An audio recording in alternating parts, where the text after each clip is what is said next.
Hello, and welcome to my podcast, The Melancholy Guy Talks. And right now, I'm talking about recovery, living with addiction. In this podcast, I'm sharing my journey through life while being an open, polyamorous African American male living in recovery. I am the Melancholy Guy, Calvin, or CPJR if you know me. And today, I definitely believe that change I must or die I will. To learn more about the Melancholy Guy, go to Instagram and click the link in the bio. Also, with a donation of just $1, you can have access to my first series on ethical non monogamy, the fun stuff that started my podcast journey. See my Patreon for more info. Links in the show notes and also on the bio on Instagram.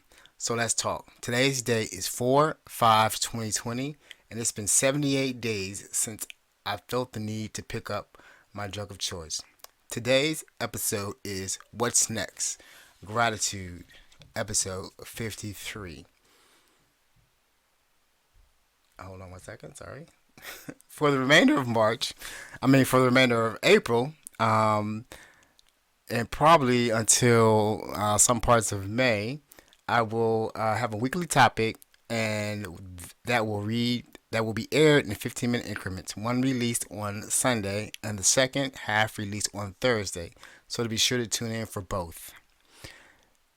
Okay, as you can see, I messed up that that intro. I messed it up really badly because it's April, and I'm grateful to be here. And this episode is gonna be about gratitude and how I'm feeling right now that I'm coming up on the last part of my first 90 days, and I'm just filled with it. Things have been moving so fast and in such a and so much in the right direction that as you can see, I didn't update my intro as I should have.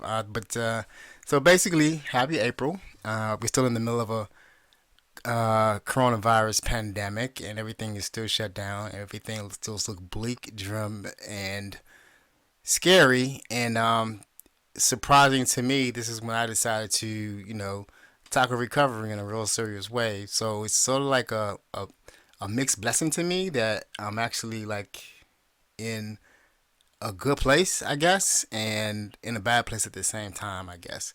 But for me, like I would tell people I talk to a lot, or basically Kim, who I talk to all the time. It's interesting to me that for me, at being an addict, how being in a bad place is something that you just get used to, and you're always sort of looking for you're always sort of working for better days.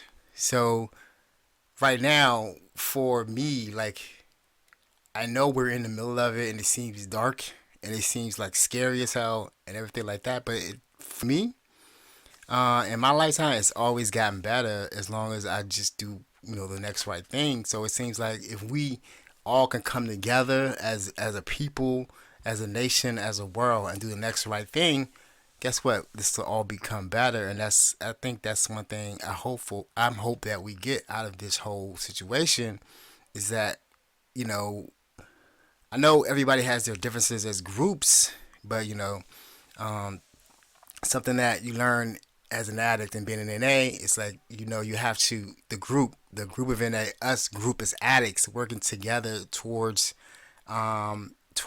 just staying clean the next 24 hours. We all benefit. We all come out the other end, and it's not about our differences. When no matter, it's not about your background, where you came from, what color you are, what's your gender, sexuality, all that doesn't matter. All you're trying to do is just live a better life by not taking that drink or that drug the next 24 hours, and that's the outcome.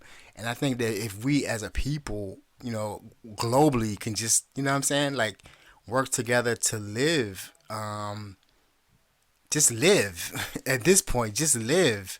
Um, if we just can understand that everything that we do on this globe affects each other, whatever is done on the other side of the globe affects all of us. Maybe we'll come out, you know, with something out of all of this instead of all this. We're gonna come out of this with something. There's gonna be a lot of grief, hurt, pain that's being felt every day. But if we could just get one lesson something out of this and make some real serious changes, it can be better. So, like me, like I said, and I know even now, like a lot of addicts that I read about are struggling with not being able to go to meetings, and it's like community is very important to them. And I see them in the meetings, and there's something about me. I'm just gonna riff today, by the way.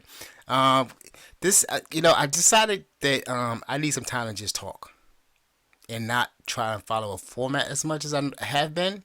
I know it's important to follow a format, but I didn't start my podcast following a format. I started my podcast just talking because I started the podcast just for me, and it helped me kind of understand my ethical non-monogamy a lot more when I was just reading my blog and just talking. And to me, it felt more natural that I didn't worry about, show notes and all that kind of stuff until afterward. But when I started doing this podcast, I started outlining it because I was trying to really talk about recovery, something that I'm living right now, and it's kind of serious to me. And I needed recovery to be as real and as serious to me as ethical non-monogamy was.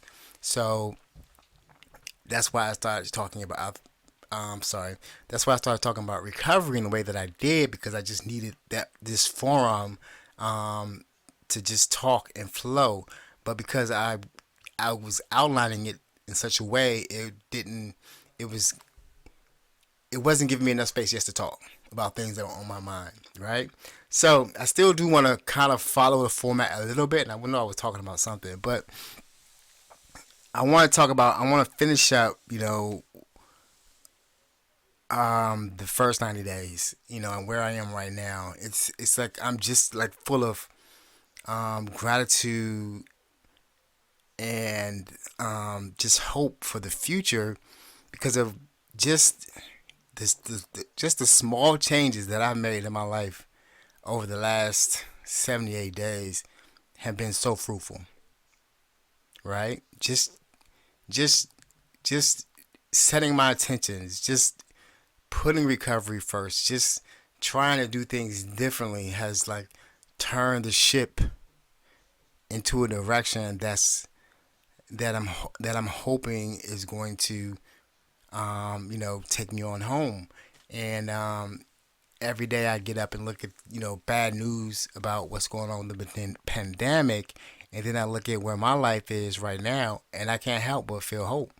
And and that's something that I think that as somebody who has been hopeless as an addict, it's like you just get to that point where you're just so grateful that I don't think about like I don't like I'm never gonna lie and say I don't have like still have like drug dreams and that kind of stuff, dreams of using and wake up in the morning and be like, oh my god, what's up? And I don't say that since I've been working and I know a paycheck's coming that sometimes my head doesn't click, but it doesn't click in that way that I don't feel as though I need to use or I need to drink. I'm not looking forward to getting my paycheck and getting a half gallon of vodka or a pack of cigarettes, and you know what I mean. Like I don't want to go down that road anymore because it's just this right here, right now, just feels so good, and that gratitude is just important for a recovering addict to get. And I wanted to read this one part the last part of the first 90 days. It's give thanks for each day. Sometimes we get caught up in day-to-day routines, whether in the first 90 days or years later, that we fail to express gratitude for our successes, lessons learned, and accomplishment. It doesn't matter if you're thanking yourself, God, a higher power, or the power of the Spirit. What matters is that your feeling of grateful that you put your feelings of gratefulness out there. There is one aspect of your newly structured life. This is one aspect of your newly structured life. Prayer, meditation, or you may wish to call it something else, that pays dividends far beyond the mere utterance of thinking of the words. Even the most stressful or frustrating day deserves acknowledgement. You've made it through the day and have succeeded in facing many diverse challenges and opportunity. That means you are that much better equipped to face tomorrow. And that's basically what I feel like every day. as I get up, and I did a week of work right now, right? I'm so grateful that my job started even in the middle of this pandemic, and I'm able to work from home on a computer that they provided, and I have internet, and I'm able to sit here and go. I'm in class basically for training, and I'm able to sit here and go through that training every day, and I'm getting paid in the middle of a pandemic when people are not getting paid and people are dying, and I just have to be grateful for that and show my gratitude that much more, and that causes me to want to like reach out and help more addicts get to this point because I didn't think that was possible. Um, 90 days ago. I didn't know what was possible 90 days ago.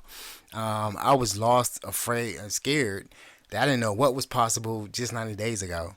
And just, you know, getting up every day, doing what I thought was the next right thing for these last few days have totally changed my mind, changed my vision, and setting intention.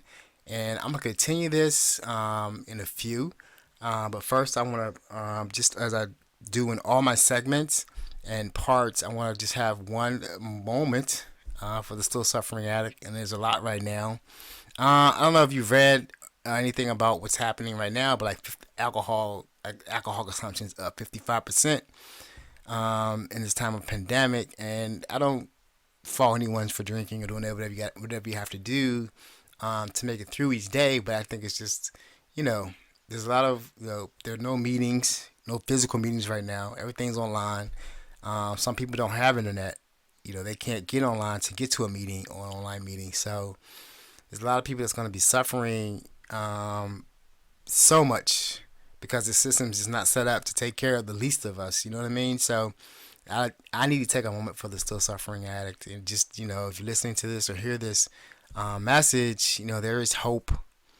Um, if you get to the end of the line and all you can do is turn towards recovery, it is possible to feel better and stay clean and be happy just one day at a time, just 1 minute at a time. You can do it. And I want to thank you for listening. And I want you to always remember to love and respect yourself first, and everything else will take care of itself. Peace and namaste.